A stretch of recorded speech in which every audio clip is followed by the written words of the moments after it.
ثم کلا سیعلمون، پھر ہاں جان جائیں گے، اس انکار کے نتیجے کو جان جائیں گے، اس جھٹلانے کے انجام کو جان جائیں گے۔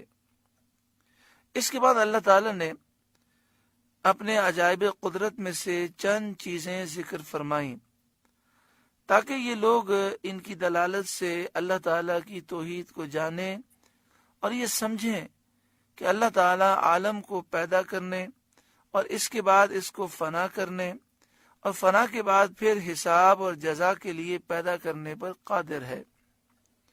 الم نجعل الارض مہادا، کیا ہم نے زمین کو بچھونا نہ کیا کہ تم اس میں رہو اور وہ تمہاری قرار گاہ ہو، یعنی زمین کو ایسا بنایا کہ تم اس پر بستے ہو اور مرنے کے بعد اس کے اندر دفن ہوتے ہو۔ والجبال اوتادا، اور پہاڑوں کو میخیں بنایا، کیل بنایا جن سے زمین ثابت رہے، قائم رہے۔ وخلقناکم ازواجا، اور تمہیں جوڑے بنایا، مرد اور عورت۔ وجعلنا نومکم سباتا، اور تمہاری نیند کو آرام کیا، یعنی نیند کو تمہارے جسموں کے لیے آرام بنایا تاکہ اس سے کوفت اور تھکن دور ہو اور راحت و آرام حاصل ہو۔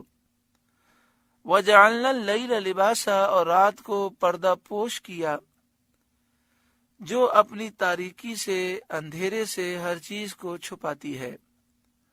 وجعلنا النہار معاشا، اور دن کو روزگار کے لیے بنایا کہ تم اس میں اللہ تعالیٰ کا فضل اور اپنی روزی تلاش کرو، اس کے لیے دن کو روشن بنایا، روزگار کے لیے بنایا۔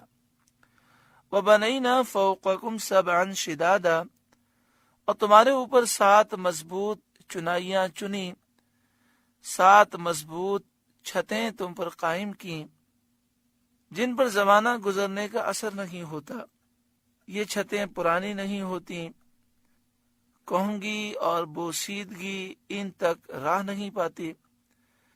مراد ان چنائیوں سے 7 آسمان ہیں۔ وَجَعَلْنَا سِرَاجًا وَهَّاجًا، اور ان میں ایک نہایت چمکتا چراغ رکھا، یعنی سورج، جس میں روشنی بھی ہے اور گرمی بھی ہے۔ وَأَنزَلْنَا مِنَ الْمُعْصِرَاتِ مَاءً ثَجَّاجًا، اور پھر بدلیوں سے زور کا پانی اتارا، یعنی بادلوں سے تیز بارش تمہارے اوپر نازل فرمائی۔ لِنُخْرِجَ بِهِ حَبًّا وَنَبَاتًا، کہ اس سے پیدا فرمائے اناج اور سبزہ، حبہ اناج، نباتا سبزہ۔ وَجَنَّاتٍ الْفَافًا، اور گھنے باغ۔ تو جس نے اتنی چیزیں پیدا کر دیں وہ انسان کو مرنے کے بعد زندہ کرے تو کیا تعجب کی بات ہے۔ نیز ان اشیاء کا پیدا کرنا حکیم کا فعل ہے، اور حکیم حکمت والے کا کوئی کام عبث اور بیکار نہیں ہوتا۔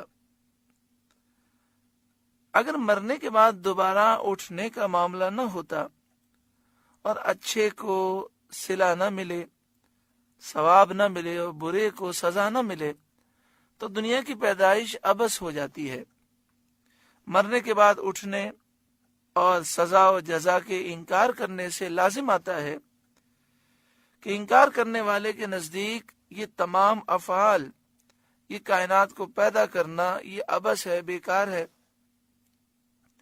اور عبث ہونا باطل، تو حقیقت یہ ہے کہ اللہ تعالیٰ نے یہ جو کائنات بنائی یہ عبث اور بیکار نہیں بنائی۔ تو جب یہ کائنات عبث اور بیکار نہیں تو یہ خیال باطل ہوا، اور اس خیال کی وجہ کیا بنی کہ وہ یہ سمجھ رہا ہے کہ مرنے کے بعد اٹھنا نہیں، تو مرنے کے بعد اٹھنے کا انکار کرنا باطل ہے۔ اس برہان قوی سے ثابت ہو گیا کہ مرنے کے بعد اٹھنا اور حساب و جزا ضرور ہے، اس میں شک نہیں۔